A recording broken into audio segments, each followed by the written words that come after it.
Welcome, ladies and gentlemen. Welcome to the show. I'm Skaggly Bones. I'm your host today, and got the road bike up on the stand. Done a couple of good rides with the new Mavic Cosmic Pro wheels. Absolutely loving them. That's not really what this video is about. It is about a couple little new items, a couple new little upgrades that had to get kind of more out of necessity than anything. So I'm here to talk about those. First, as you can see down here, these are our previous VP carbon fiber pedals that we had. Absolutely great pedal, don't get me wrong. They, for the $59 that I spent on these, the $60 for the pair, very good pedals. I will keep these as a backup. The big problem is the distance from here, right where it threads in and touches the crank arm, and here was not long enough, and my shoes would hit against, even fully adjusted out on the bottom here, even pushed out all the way, they would still, so that the shoe was as farthest out this way, it still would rub against the crank arm right in this area. So it was kind of annoying. And also these foot plates, these kick plates right here, some of them don't have them. When you get into Durace and stuff like that, with the Shimano pedals, they get rid of them, and then most of them they actually bolt them in. So I was kind of a little upset because this one side of the kick, I think it was this one, so it got more bent than the other one, and it just popped up. And these here are just kind of some machined aluminum. Okay, so I was over at the Performance Bicycle here locally, and they had a sale on their Loki Oh Blade 2 Max, $400, and that's what I went with. So there's no adjustment needed. I will do a more long-term review, but so far, immediately, these things are phenomenal for clipping in. They're just absolutely a wonder as far as getting in first time. They stick out a little bit farther here. This is all one solid piece. It's not two pieces. If you have to service the bearings, you do it from the other side. It's got a little, but you should almost never have to. These are really good. These are normally run about $200, but they had them on sale. Same. They got a little shaft there that the back clipping part allows it to come off, so that's what keeps it in there. And if you had to change out the carbon spring on the bottom, you could easily do that that way. Very similar to how these come apart right there with this bolt and shaft that holds the spring in. Sit there. And I'll probably do a video about how to service that piece. So absolutely good quality with there's a considerable difference. These are considerably lighter.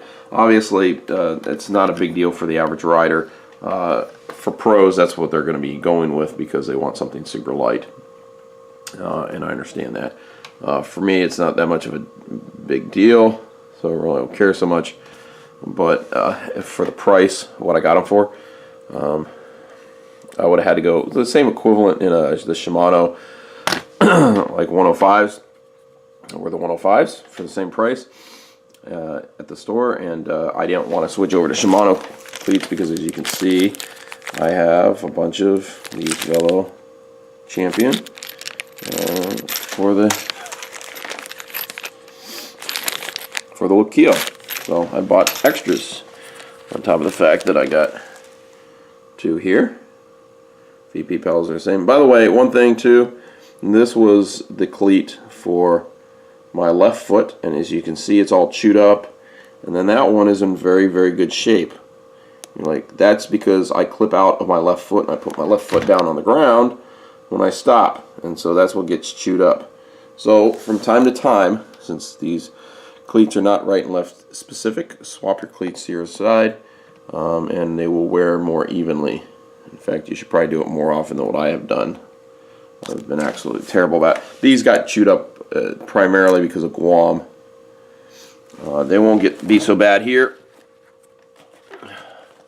So the other thing that I did I changed out, and so this is the first thing I changed for the road bike.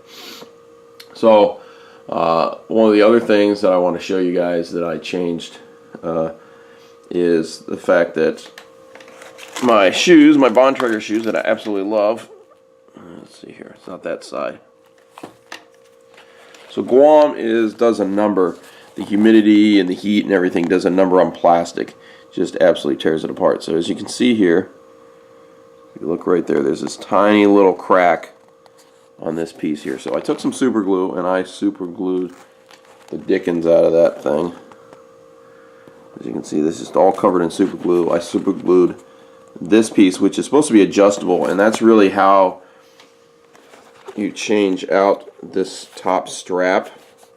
This ratchet, this strap here can be changed out. This buckle can be changed out. Sorry, the buckle can be changed out, and then the ratchet system can be changed out. If you look at these, so these are the ones, and these are fine because as you can see here, this is just one solid piece, comes across, and it's not as secure of a system as, because these are less expensive shoes. They still have a stiff heel cup. It's not bad, but it doesn't have this real sticky material that's here that's designed to keep your heel from sliding out. It doesn't have the metal bar in the back that you can pinch shut. It doesn't have the ventilation in the back, as well as it doesn't have this piece here. And this piece is designed that you can adjust this back and forth. And then this is very stiff. This material here is very stiff. I've done the review on these, so you can look at that main review. These are great. The problem is I let them sit for a while being deployed and stuff, and it's caused the plastic. If I would have put them inside the house, probably I would have had a problem, but it caused the plastic to deteriorate. And it's something I've just noticed in Guam. You take stuff to Guam or from somewhere in the States, and it just deteriorates. In fact, if you can see right there, a little bar, metal, it's got started to get some corrosion on it. And the same thing on the mesh, which is kind of, I think, almost hilarious. That's just the way Guam is. It's absolutely terrible. I love these because this has a very, very stiff steel cup, or sorry, heel cup, just like the CDs do. Okay, very stiff, very hard wearing. And then you can replace the bottom plates, or the bottom. You can even replace them on these guys too as well. So these are still good. These have no problems. They're not going to crack and break. And I haven't seen a problem to the ratchets yet, but I will show you something else. Let's see, it's not this one. So this rubber had gotten super soft because of Guam, and then I got here to California, and I took a couple steps and just chewed up those pieces. That's not a big deal. I'll still use these until they fall apart, but it's just causes the rubber to get super soft, and then you go step on something and it just chews through the rubber. So those mountain bike shoes once they get all worn up, they're going to go in the bin. So like I said, this will probably hold for a while. The problem is now I've glued this in place, and as you can see, I can't change the buckle out here. I'd have to pull this out, so this is done for. This, fortunately, the buckle can be changed out or the strap can be changed out right from there. Okay, so that was kind of an annoying little thing. So we also went, and the local shop where I get a lot of my stuff, Moment Bike Shop, they had some Specialized Sworks shoes on sale, the 6s, because the new 7s have come out, and those shoes are very expensive. And I got these for 30% off plus my military discount on top of it. And it put me to about $250. They were at 230, or sorry, 289. They were originally $400. Then I got them for $250. So great deal. Extremely nice shoe. In fact, pros are still wearing the same one. Very stiff carbon fiber sole. And I will pop the bottom off so you can see. Got the new. These are from the Loki Oh pedals that I just bought, so I put those on so they're fresh. Very stiff. Got some venting here. Comes in. Really nice. They had a set. They had a pair that was black, and then gray, and then transition to white. And I really wanted those because they would have matched the bike perfectly instead of just black. The problem is they had them in 46, but they didn't have them in size 45 European, which is 11s. Okay, so they had the 46, which is 11 and a half.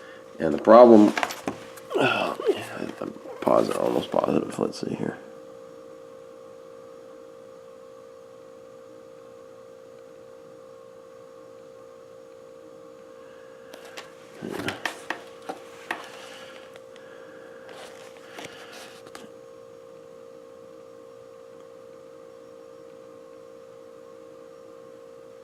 Yeah, so what I found when I put them on is that Specialized run a little bit closer to reality because they're American made.